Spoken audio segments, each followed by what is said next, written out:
ព្រៃ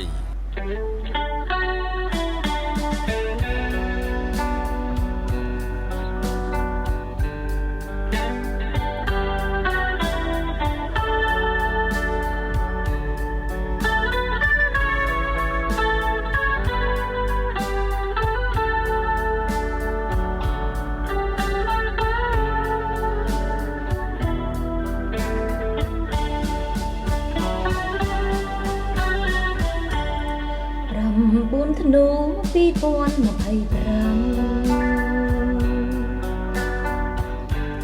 ខ្មែរចងចាំមិនអានបំភ្លេច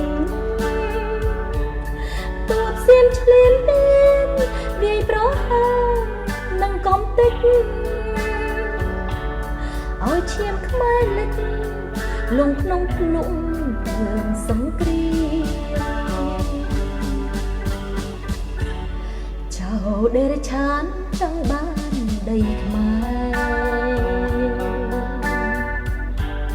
ប្លន់ឥតលះទាំងយប់ទាំងថ្ងៃខំប្រឹងបំផន់បង្កើតពិតនឹងបំភ្លៃព័ត៌មានកាល័យប្លន់យកដែនដីកម្ពុជាអូខ្មែរខ្ញុំអើយវេលាប៉ុណ្ណាក្នុងទ្រូងឈឺផ្សាសេមបាញ់ប្ររំលោភចង់បានដែនដីខ្មែរសែនអាណិតផ្លូវចិត្តអ្វីម្ល៉េះ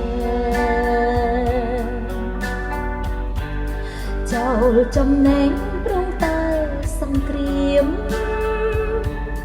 កុំមកភៀងសឹករាប់ម៉ឺនលាក់ប្រងតែសៀមឡើងគ្រាប់ទន្ទ្រីនឹងបំពីដែនដីខ្មែរ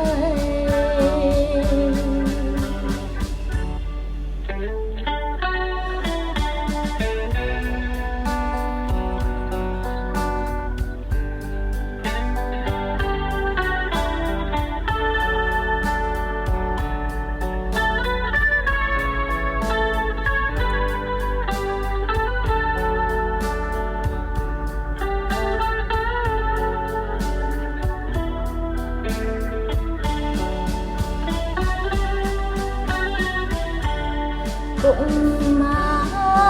កភៀងសឹករងទុកវេទនាប្រត់ប្រាំងគ្រូសា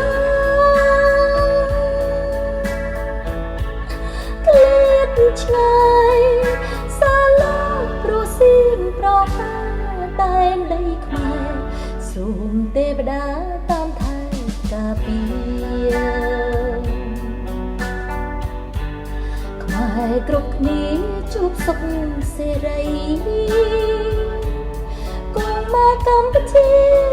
ជាទំពាំងស្នងឬស័យសូមផនគ្រប់ភ័យសង្គ្រាមសៀមប្លន់ដី